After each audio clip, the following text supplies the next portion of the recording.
Bismillahirrahmanirrahim. Assalamualaikum warahmatullahi wabarakatuh. Selamat sore, salam sejahtera untuk kita semuanya. Salam, Om Swastiastu, Namo Buddhaya, salam kebajikan. Alhamdulillah wa syukurillah wa salatu wassalamu ala rasulillah Sayyidina wa Habibina Muhammadin sallallahu alaihi wasallam. Amma ba'd. Yang sama-sama kita hormati, kita muliakan Presiden Republik Indonesia Bapak Jenderal Purnawirawan Haji Prabowo Subianto. Yang kita hormati Bapak Wakil Presiden Republik Indonesia ke-6 Bapak Jenderal TNI Purnawirawan Tri Sutrisno. Yang saya hormati Bapak Panglima TNI dan para Kepala Staf Angkatan, yang terhormat Kepala Kepolisian Republik Indonesia, para sesepuh purnawirawan TNI Polri, dan pelaksana tugas Ketua Umum PPAD, serta segenap tamu undangan yang saya hormati.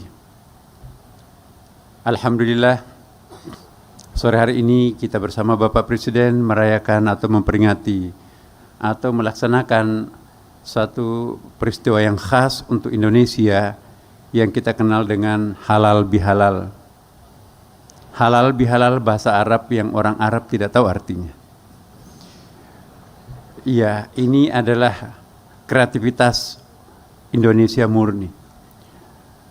Berawal ketika anak-anak muda di Yogyakarta di Masjid Kauman, para seniornya, orang tuanya minta, ayo bikin spanduk seperti ini yang bisa mengcover dua peristiwa. Pas hari Jumat tanggal 9 Ramadan berlangsung 17 Agustus 1945. Tapi pada saat yang bersamaan juga kita akan melakukan silaturahim. Jadi halal yang pertama, mari kita saling memaafkan, karena insya Allah Allah Subhanahu Wa Taala Tuhan yang Maha Kuasa telah mengampuni dosa kita melalui bulan puasa Ramadan. Tapi dosa horizontal kita, mari kita juga melakukan saling maaf satu sama lain. Lupakan ada pengkhianat perang, lupakan mata-mata Belanda. Indonesia sudah merdeka. Mari kita berkumpul untuk merayakan dua peristiwa. Peristiwa kemenangan melawan hawa nafsu dengan Lebaran, dan peristiwa kemenangan melawan mengusir penjajah dengan proklamasi kemerdekaan. Jadi halal yang pertama itu adalah sifatnya religi, dan halal yang kedua adalah sifatnya kebangsaan. Rupanya anak-anak muda Kauman itu juga ikut ke Jakarta, dan setiap tahun diperingatilah halal bihalal, dan sampai hari ini halal bihalal menjadi salah satu komoditi ekspor Indonesia. Ternyata di negara-negara lain pun juga meniru apa yang kita sebut dengan halal bihalal ini.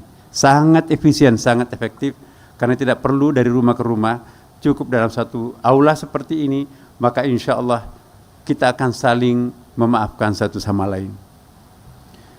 Inti halal bihalal itu Bapak Ibu sekalian sebetulnya adalah silaturahim. Silah itu artinya connect, tersambung. Negatif positif ini bersambung, maka nyalalah listrik ini sehingga kita bisa bercahaya dan kita juga bisa mendengarkan sound system ini.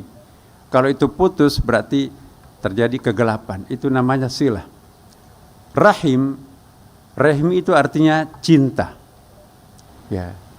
Di dalam hadis Nabi disebutkan kalau seluruh kitab suci Al-Quran 6.666 ayat itu dipadatkan, maka pemadatannya adalah surah Al-Fatihah. Kalau Al-Fatihah ini dipadatkan, pemadatannya ayat pertamanya Bismillahirrahmanirrahim, dan inti basmalah itu ialah Ar-Rahmanirrahim.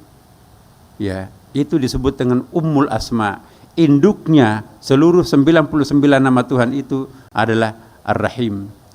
Ar-Rahmanirrahim itu adalah berasal dari satu akar kata yang sama, yaitu rahimah, artinya cinta. Jadi kalau Al-Quran 6.666 ayat itu dipadatkan menjadi hanya satu kata, maka kosakata itu adalah rahimah, artinya cinta. Jadi sangat tidak tepat kalau kita mengajarkan agama, tapi yang diajarkan adalah sebuah perbedaan, apalagi kebencian. Karena itu kita perlu para penganjur agama, para pendakwah, seharusnya yang menjadi inti nasihat keagamaan itu adalah cinta. Jika cinta sudah bekerja, maka semua akan menjadi akrab satu sama lain dan kita akan selamat dunia dan akhirat.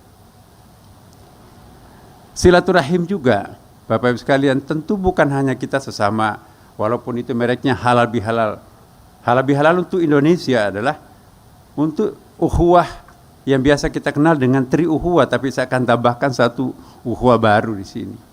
Ukhuwah basyariah, sama-sama kita sebagai makhluk manusia. Jadi kalau kita mengatakan ukhuwah basyariah, maka kita akan mengatakan hanya satu, humanity is only one, there is no colors. Kemanusiaan itu hanya satu, tidak ada colorsnya. Kita semuanya satu. Apalagi kita sebagai NKRI bangsa Indonesia, kita diikat oleh satu ikatan primordial yang sangat kuat. Dari Sabang sampai Merauke kita itu adalah suatu kesatuan yang tak terpisahkan. Dan kita juga masing-masing punya agama-agama lokal, kita masing-masing itu ukhuwah Islamiyah dan agama-agama yang lain. Tapi saya ingin menambahkan satu ukhuwah yang bisa saya ingin mengartikulasikan apa yang sering disebutkan oleh Bapak Presiden, Pak Prabowo, persamaan sejarah, ukhuwah tarikhiyah. Persamaan historis, sama-sama pernah dijajah oleh para penjajah. Sekian lama itu ternyata mengendapkan ke alam bawah sadar kita sebuah kekuatan yang sangat dahsyat. Jadi tidak kalah dengan ukhuwah NKRI, ukhuwah wataniyah, ukhuwah basyariah, itu adalah ukhuwah tarikhiyah. Tarikh itu adalah historical background kita sama sebagai orang-orang yang pernah dijajah.